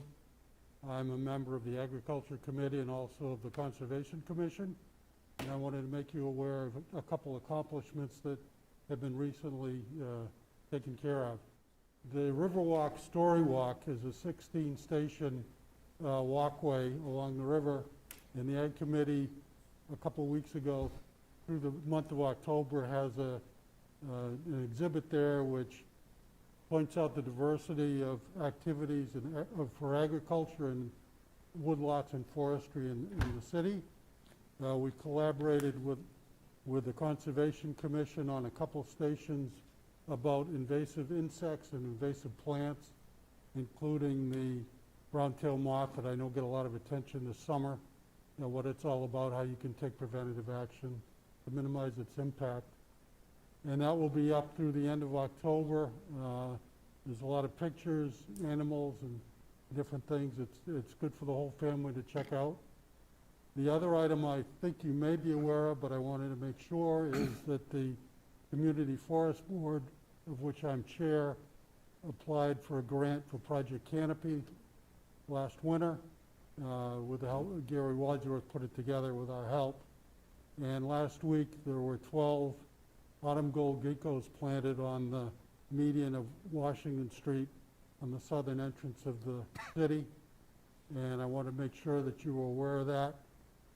And if you have any ideas for Project Canopy grants that we typically use to plant street trees over the years and stuff in parks, there'll be another round of grants that'll be accepted in January. So if anybody has any ideas or places that you think need trees, let us know and we'll see if we can get some more money. The grant on Washington Street was good for $8,000. Hey, Mr. Griswold, thank you again. I know you've given us some updates over the years. We appreciate all the work you're doing. I haven't driven past it, but I'm looking forward to it. Is there anybody else in the public that would like to speak before I close tonight's open session? Close tonight's open session. At this time, I'm going to call a 10-minute break. We'll reconvene here at 8 o'clock.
No, Poke my head you in. got my Jimmy Guinness up there. I walked in, I'm like, oh, You smell it It's too? like Oh, those yeah. cartoons. yeah, just the way. Okay, welcome back. Council meeting is now back in session. Unfinished business, we have none. We're going to be moving on to new business at this time. New business first is Order 113-101820221, approving the comprehensive plan updates on the recreation and open space chapter. This is a public hearing. Do I have a motion? So moved. Second. Motion for Councilor Carrier, second for Councilor McLeod. Open this up to the public. Anybody in the public here anymore that would like to speak on this topic? None being? Hold on. No, it's just. None being, I'll bring it back to the council. Councilor Zania? Thank you. This is in reference to the build on the community's capacity to deliver well-managed and sustainable events that maximize the community and economic benefits of sports tourism. We really need to review the Huddle Up study that was done, that I think gives some very specific activities that need to happen to actually support sports tourism. I mentioned earlier, I think that it's been conflated with sort of arts and recreation, and if we want to focus on it, we need to look at it as something separate. Would you like to make an amendment?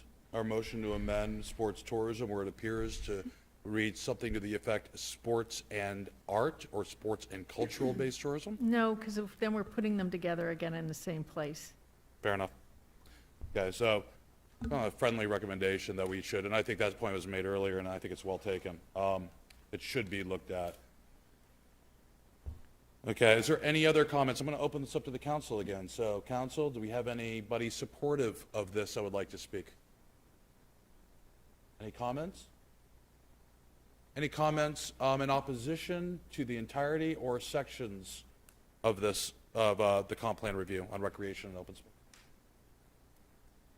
None being? Okay. Mr. Mayor, point of information. Is the rec department fully on board with these changes and recommendations? Don't think we asked.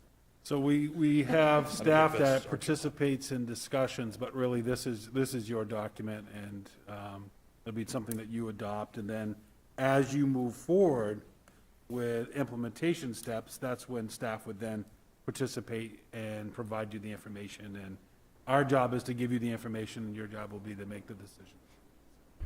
But sort of, isn't that putting the cart before the horse? They should have some sort of input to help us with our decisions. I think Eric, you want to talk about the participation that they had in the beginning? Yeah, I just wanted to mention that Sabrina Best and Mark Goslin worked with the committee in developing these. They presented ideas. Some of those are incorporated into the draft.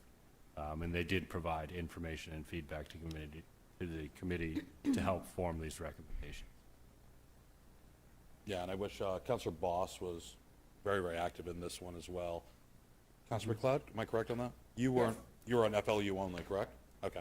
So, but yeah, there has been some staff input on this one. I wouldn't say it's cart before the horse. We've always said the staff executes policy that's derived from the council. So the council, you all set the policy standard. Is there any other comments or debate on this? Amendments? Nothing? At this time, this is a first reading. This is a first reading, so I'm going to ask for a roll call vote at this time. I don't have to. I can. Only one reading. Oh, it is only one reading. I'm sorry. That's right, because it's just the plan itself. From here, just to remind us all, there's action, strategies, goals that this talk about. Those will come up in either resolves or orders for action by the council in order to execute the plan in its entirety over the course of the next 10 years. So, with that said, only reading. I'll ask for a vote. All those in favor, please raise your hand. Opposed? It passes by vote. Order number 113-101-82021 passes by vote of 5-1. Next, ordinance 35-101-82021, amending Auburn's Code of Ordinances, Appendix A, fees and charges. This is a public hearing and a first reading. Do I have a motion? So moved. Second. Motion, Councilor Gary, second from Councilor Walker. I'll open this up to the public. Anybody from public like to speak? None being, I'll bring this back to the council. Council, in front of you, you have, handed up by our very own Brian Wood, a summary list of appendixes A and C. Mr. Wood, do you want to give us a little, no, not A and C. Sure. Yeah. I would like to make one correction. Is it The packet that is online is correct, and what you will be voting on is correct. But there was one minor change that, for whatever reason, did not make it into the hard copy, which was the Maine state law changed effective today regarding the copy fee. We changed it to align with the state law, which is we are not able to charge more than 10 cents per page. Right now, it still says $1, was our old amount, but it is 10 cents in the electronic packet and what you will be voting on. So I just wanted to highlight that, that change. But what you have before you here is, by and large, the detailed breakdown of everything that was presented over 3 different workshops back in March and April, and I think going into May, regarding zoning, business fees, licensing fees. And this is, once these are updated, this will be the fees that you'll see as many of these services transitioned online. This was the result of an extensive amount of work with Councilor McLeod, Councilor Boss, and a number of staff members who came in and kind of advised and spoke about the impact of each fee, and where there was opportunity to streamline, where there was opportunity to eliminate, and also in consultation with a number of departments, including PD, where there was the opportunity to eliminate a fee, but ensure that there was still a permit required, so that there was opportunity for overall enforcement. So at the charge of the council, which I believe was in February, to reduce and streamline, this is the final product. You'll see ordinances that will align, but as you'll notice in Municode, a number of the ordinances already reference Schedule fee, or the Appendix A. So once these are passed, should they be passed, there will be fewer ordinance changes than was originally anticipated. Thanks, Brian. I would add one thing, Mr. Mayor. Just, we did a presentation to you for InterGov. Part of this whole solution was also standing up an interface with the public as it pertains to InterGov for permits. Sometimes you don't know the capacity of a system until you really test it. So we are really testing InterGov at this point. It's not producing what we had hoped it would produce. And so we're still evaluating that. The system is up and it's running. It's just not doing behind the scenes. It's not doing the work that we had hoped it would do. We'll continue monitoring it. We are exploring that. If there's another product that makes more sense for the use of what we had hoped it would do, we'll bring that back before you at a later time. But I just wanted you to know it's not, I just didn't want you to think that the system's up and it's beautiful because we did a demo. And sometimes when you do a demo, it's easy to make a system and a product look really good. It's until it's really tested, do you know whether or not it has the capacity. We're struggling with capacity right now on InterGov. We have over time. Jill Cunningham, who's our systems manager, is working through that. We're hoping to continue to provide solutions. We'll continue with the public-facing component of this. Is just some of the behind the scenes and what we can do to really extract that data.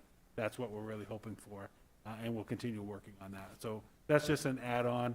It was brought up during this process. That's why I want to give you an update on that currently. Very good. Questions, if I could. I know you workshopped this while I was gone last month, but I do remember specific conversations concerning the elimination of fees with regards to motion picture theater, per screen pool halls, which we have none, roller skate rinks, jukeboxes, some very archaic types. They're still in here. Is there a reason that I missed on why they're still here? Make Tim and Councilor Watson, Councilor McLeod. I was also just looking at that to see. So I can speak to that. Yes, there was extensive conversation, and even Councilor McLeod on Friday, I believe, when we were discussing these finalizations, mentioned that, and I know that there was some concern back and forth, and that, according to the notes that I had, there wasn't a definitive resolution on what direction or the directive that council wanted to go with that. So I'd be more, well, there's an opportunity to amend, That's what we to have. strike that. So if there's anything in there that we, Councilor McLeod, you weren't sure about whether or not should stay or should go, I would recommend if you or any other counselor is willing to make a motion to amend, this is the time to do that, and then we can have that debate. So amending the ordinance and either removing and or adding fees or adjusting fees as you'd like. Councilor Gary? Thank you, Mr. Mayor. With my eye issue right now, this print is very small. I'm having a hard time reading all of it. I know we had talked about yard sale permits and prices, I saw that was zeroed. okay, so did we Correct, eliminate Brian? Yard that? sales were zeroed out. Yes, correct. Okay, and then church fairs, or like if the townhouse has their bake sale and fair, we had talked about doing away with that fee. Application only. No charge, okay. they just have to apply for it. Okay, I just want to make sure that type of stuff is in there. I mean, I can sort of see this, but the coloring it's all blending. Yeah, and understandable. And we'll also have a second reading on this too. So this is the Thank you. first pass at this. Is there any, at this time, I'll entertain any motions to amend? Yeah. Councilor Can I have Zanya? two questions. Yes. At the top of page 6, therapist annually plus cost of background check. I thought that we had deleted the individual therapist fee, so that there's only a fee to the establishment. It's under that impression as well. Which section are we on? Section Top of 12. page 6, The I'm sorry. third one down. Massage licenses annually? Yeah, so the establishment with more than one therapist annually pays $150, and I thought that we deleted the therapist, individual therapist fee. So they have to pay for the state background check, if memory serves me? Already. I'm Yeah, sorry. they already Yes, have a background check that they pay for They do part of pay their the- state licensing. That is correct. But yes, we talked about the establishment of 150, thereby waiving the individual therapist license of 150. So does the therapist then pay the cost of the background check? To the state?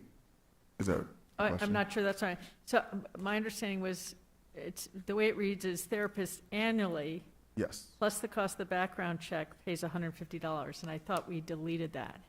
yes. Can you let us go back and look, because I believe there's language in the ordinance pertaining to this one. And I just Okay. want to make sure we have it.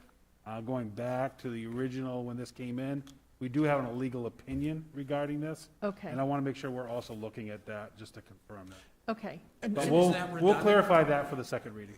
And then I had one other, That's just, that's a redundant fee. I'm sorry, go ahead. It is. it's It is okay. I redundant. just one small one, on the first page, under dog license fees, additional per day for boarding is TBD. Is there a reason? Yes, that's set based on our contract, and so that fee can change. Okay. So it's dependent upon what the fees are at that time. Okay, thank you. And let me just, and before we get to that, let me just, for everybody watching this going, what are they doing? They're so discombobulating. We've got literally, or discombobulated, I think we have 14 pages of extremely small print, maybe over 300, maybe 400 different fees.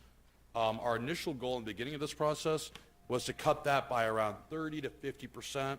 Looking at this right now, we've achieved that goal significantly, and congratulations to counselors that worked on this.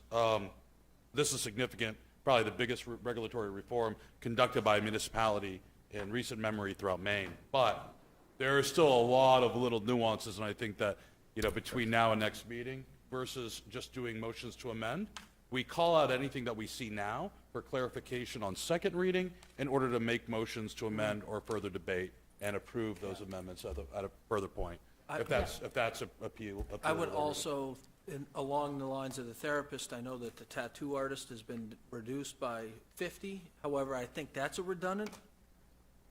That's a license that they have to have from the state as well. And so, So I would- let's add that to the list to just review. So right now, I want to just recap. We talked about, Councilor Zani, I'm sorry, you talked about massage therapists and redundancy with regards to, and I remember this, $150 fee. the facility as well as the individual therapist. I believe we were, had consensus on eliminating the individual therapist fee as long as they're covered under the facility annual fee. Entertainment games, i.e. jukeboxes, pool, halls. I thought we were talking about consensus about eliminating. Let's just get some You did not have consensus on that. If the council would like to make an amendment on that portion, we're going to ask that you do it during the next meeting, or you could do it tonight. Okay. But So there was no going back consensus to our on- notes, you did not have consensus on the pool hall, you did not have consensus on special amusement dance and dance halls. apparatuses at some of Yeah, these jukeboxes, facilities. all that. Right, so you did not have consensus on that. Okay, gotcha. Very good. So I'll make a note of that, and that can happen either tonight or next meeting. Correct.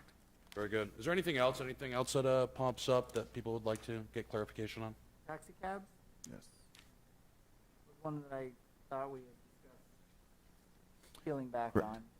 And again, there was discussion on that, Councilor McLeod, that we did discuss. And I know that it was going to be in potential collaboration with Lewiston. Again, I think there was discussion. I don't know, from the notes, I didn't have a consensus. But if that is something to amend, this would be an opportune time. And is it appropriate, the next time we get a copy of this, to have the deleted sections out of there so we can just see what's left, or is it to memorialize what we've deleted? Sure. So the idea behind this was to see what was deleted. The copy in the packet is the clean copy. But I know there were so many changes. We wanted to make sure that you were able to see. And Sue, I would ask that we put the striked copy in the packet so that the public can see that as well. That would be helpful. So at this time, is there anybody that would like to make any motions to amend the current order as stands? This is its first reading. There'll be a second one on our November 1st meeting. I'd like to move that we strike the fees, jukeboxes, motion picture, pool halls, and roller skating rinks. Remove all those fees. Okay, so I have a motion to amend the order on the first reading to eliminate the fees for jukeboxes, motion picture theaters per screen, which is annually $50, pool halls, annually $50 per table, and roller skating rinks. Do I have that's by Councilor Milks. Do I have a second? Second. Second from Councilor McLeod. Open this up to conversation, debate. All those in opposition to removing this, or opposition to the motion to remove? Anybody want to talk about in favor of removing these? My memory is, and maybe I'm wrong, that Counselor Walker had some concerns, but maybe I'm misremembering. Yeah, I still have the same concerns there. The pool halls, the tables are making their money. They're bringing in teams to play on them. They're making money that way. And without the pool tables, they wouldn't even have a pool hall. So that's just another way of making money, and I think they should be assessed a certain amount of money for it. Same with jukeboxes. They're making money by having the jukebox there. I don't think we have a pool hall left in Auburn. I don't know now if we do, No, we don't. but at the No, time Ledge is we closed. did. We don't have any jukeboxes publicly. I think that. We have jukeboxes in all the clubs and anything else. At the that clubs, makes at two the or private three of club. those. Okay, but not publicly. Okay. So just to put that out there. We got a motion on the floor. Is there any other comments on this? If not, I'm going to ask for a vote. Councilor Point of Gary? information, thank you, Mr. Mayor. Council Walker, would our clubs or legions, that if they have pool tables, will this affect them? Yeah. And you think that they could charge, they can afford this charge? Well, this is eliminating the. The Right. motion on the floor is to eliminate the charge. Right, so I'm Okay. trying to find out his reasoning for the different things, that's all. Okay. Okay. Okay, I'll ask for a vote on the motion that's on the floor right now to amend. All those in favor of removing the fees of jukeboxes, motion picture theater per screen, pool halls, and roller skating rinks, please raise your hand. All those opposed? Motion to amend passes by a vote of 4-2. Any other motions? Any other motions? I had one question about coin-operated amusement devices. I remember we'd spoken about that as well. And was that a non-consensus item that we didn't come to a consensus on? We did not have Okay. consensus, but I think just like these four, if you want to bring Okay. it up, that'd be. I just wanted to make sure I wasn't going to try to make motions on stuff that we can't change due to statute law or. Of course. Okay.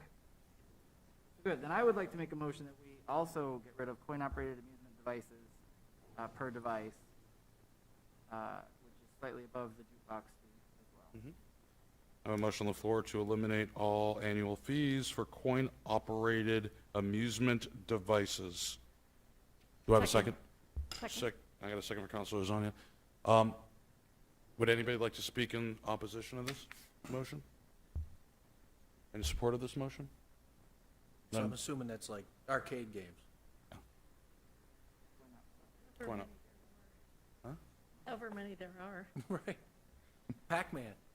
I do miss tabletop Pac-Man. I'll ask for a vote on this motion to amend. All those in favor of the motion to eliminate the fees in coin-operated amusement devices, please raise your hand. All those opposed? Were you affirmative or negative? Negative. I mean, I'm with You're, them. you're, okay, so that was a vote. Your, the motion to amend passes by a vote of 5-1. Is there anything else? Any other questions, motions? None being? Okay, I'm going to ask for a vote on the entire packet. All those in, I'm going to ask for a roll call vote, please. Counselor Gary, Yes. Counselor Lasagna, Yes. Counselor McLeod, Yes. Counselor Milks, Yes? Counselor Walker. No. Oh, I missed Counselor Carrier. Counselor Carrier. Yes. Sorry about that. The order- Poor Counselor Carrier. The order- Just like being at home, I get ignored. You go from mayor, you go from mayor one meeting to nothing, okay? The order passes 5-1. Okay, I'm going to bring this back out to the second open session of the night. Is there anybody in the public that would like to speak about any business in front of the city that is not on tonight's agenda? I will now close the second and last open session of the night. Going to move on to report from subcommittees to council. I'll start off with my reports. I attended a international convention of mayors, along with no other mayors in Greece for 2 weeks. Thank you, Councilor Carrier, for covering. I'm very distraught that nobody showed up and I had to cancel my entire agenda. But thank you very much for covering for me. Other than that, we have a grand opening to announce. Reed's Gun and Fine Cigars on Minot Avenue, formerly of downtown. Had a nice, very soft grand opening over on Minot Avenue.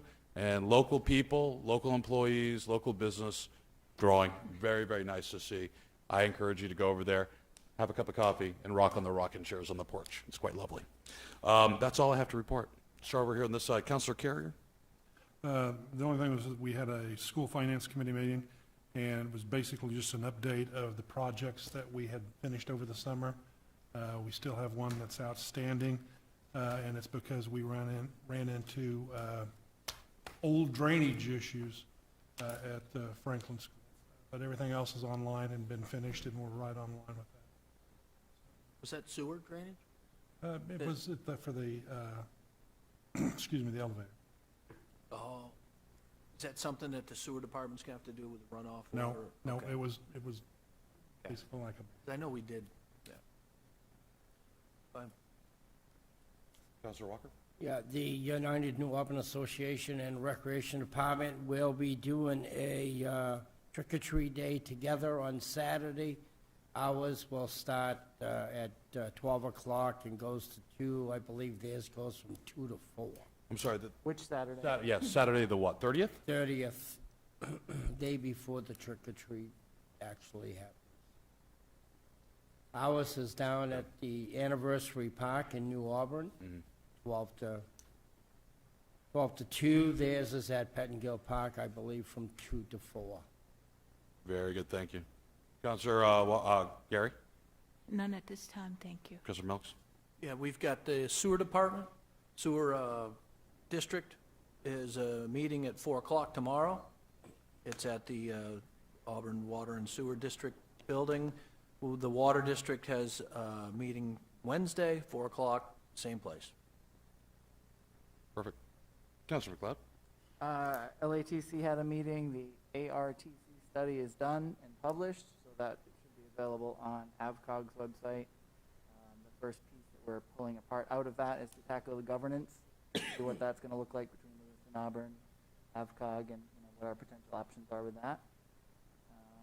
That's it. Councilor Zonia? Yes, I attended the Maine Waste Energy meeting on September 28th. They just completed their annual outage where they did repairs. They are in the process of updating the finance department, restructuring and leveraging with the software that they have. The annual audit is still ongoing, and I think they're currently fully staffed. They have 30 new customer accounts. They're trying to get people to sign up and have accounts, and the next meeting is on Tuesday, October 26th at 11:30 out at Maine at their offices. Very good, thank you. Mr. Manager? Thank you, Mayor, Council. I have a few items. First would be we are waiting still for the pending OSHA rules as it pertains to vaccination for all employees that's an employer greater than 100. And so I have had a conversation with the superintendent. We are working internally on how we will manage that between volunteers, elected officials, appointed officials, paid staff. We're talking close to 700 individuals that we would need to create a system to ensure that their vaccination status or their testing status, which would be required weekly. We're still waiting for the rules to determine what will be required, but just know that internally we are having those conversations. We are working that through. I am not certain what our percentage is of vaccinated employees, and I'm certainly not certain what it would be for coaches or volunteers that are serving in a capacity within the city of Auburn. Question will still come out on who pays for that testing, but we'll keep you updated as we take a look at what the rules will be. I anticipate we'll know the rules sometime mid-November probably before we see that.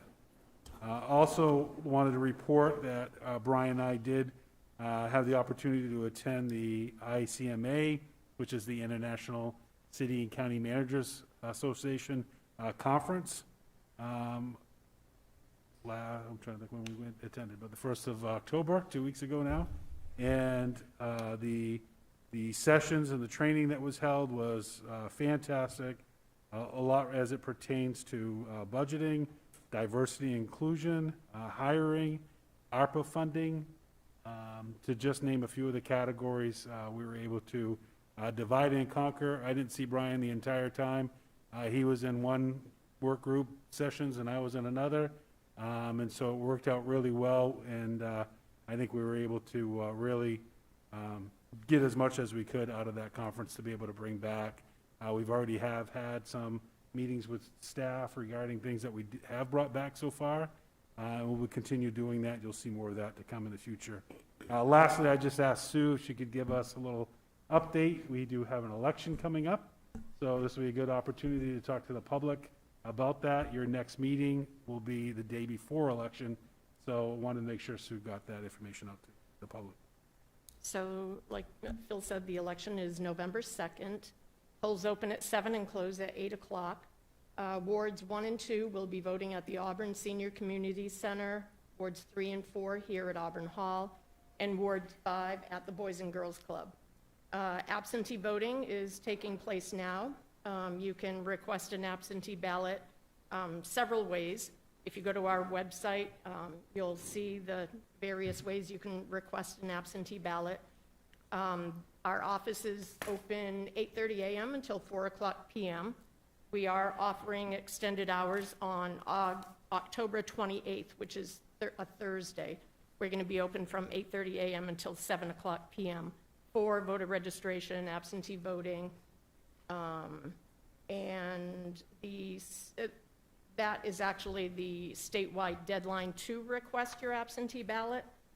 Ballots are due back by 8 p.m. on November 2nd. Our drop box is open, and we're accepting ballots through the drop box. That's about it. Thank you, sir. Thanks, Sue. That's it, Mr. Mayor. Awesome. We're going to move on to Jill Eastman, our bi-monthly finance director report, September 2021. So as you can see by the report, we're pretty much the same as we were this time last year as far as percentage is concerned on the revenues. So our property tax revenue was a little higher than last year. Excise tax is down a little, but that was because last year we had holdover from the prior year, so we don't have that anymore. But On that note, real quick though, was that, when we deferred that, we collected, were we working off an accrual basis or a cash basis? it was cash. For Yeah, excise because we tax? didn't have any idea of how many people last year were not paying, you know, so. But it seems to have leveled out, and overall, I think we'll be fine. And revenue sharing, as you know, we got a higher percentage this year, so we're up there. As far as our expenditures are concerned, the big difference, it's about a $5 million, almost $6 million difference. We're lower this year, but I didn't make the transfer to the TIFs in September. I just made that in October. And the same with workers' comp. And then the county tax was actually paid a little early last year. We paid it already in October. So at the end of October, we'll be the same.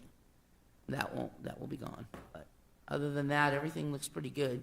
You know, some things are higher, some things are lower, but the fire department, the EMS transport is up about 65,000 over last year. And most of the regular operating departments are where I would expect them to be right now. Okay. Any questions for Jill at this time on the finance report? None being, oh, sorry, nothing? I would just say maybe under this report, just because I missed it in our other update, but it does have to do with the budget. I would encourage people to attend the public hearing as it pertains to the county budget. That is being presented, and I'll get the date for you in a minute. However, the county commissioners have presented to the budget committee a 12.3% increase in the budget. Auburn's county tax would be increasing by $225,000. The budget committee, which Councilor Milks represented, Councilor Walker participated in our early meetings, as well as former Councilor Titus and citizen Larry Pelletier. Those are your Auburn representatives, as well as myself on the budget committee. The budget committee will be proposing back to the county commissioners a 5.8% increase instead of the 12.3. Auburn's county tax would be an increase of almost $82,000 over last year. The committee will be on our website of when the budget committee will be meeting. I apologize, I don't have it on this. Isn't it Wednesday night? It's a Wednesday night. Yeah. No. Yes, think it is. yes, I'm sorry, it is It this is. Wednesday night. Yep, that's correct. I'm on their website right now. So that'll be this Wednesday night at 6 PM. I think the county commissioners would like to, just in general, have people come to their meetings and speak, especially us. I know I spoke to the county commissioners a couple months ago, so I think it's time that we make sure they can put a name to a face. Is there any other comments for Jill in the budget process, or budget so far to date? None? Okay, at this point, I'm going to entertain a motion to accept the budget as presented, or excuse me, the finance report as accepted. So moved. Second. Motion, Councilor Carey, second from Councilor Walker. All those in favor? Passes by a vote of 7-0. I got one question, Mr. Mayor, for Mr. Milks, if it's okay. I'm sorry. 6? I'm sorry, 6-0. Yes. Yeah. With the water district there, a year ago or 2 years ago, I don't even remember the exact date, they raised our rates in the city of Auburn. They said they were gonna do 2 miles of piping. Would you find out where they stand on that? I'd like to know if they're spending their money in that direction. Absolutely. Thank you. Okay, at this time, we have an executive session to discuss economic development. Pursuant to 1 MRSA, Section 405(6)C. Do I have a motion? So moved. I have a motion, Councilor McLeod. Do I have a second from Councilor Milks? All those in favor say aye. Aye. Now standing executive session. There'll be no action after this executive session, and then we will adjourn for the evening. So this will be the end of the televised portion of tonight's meeting. Thank you.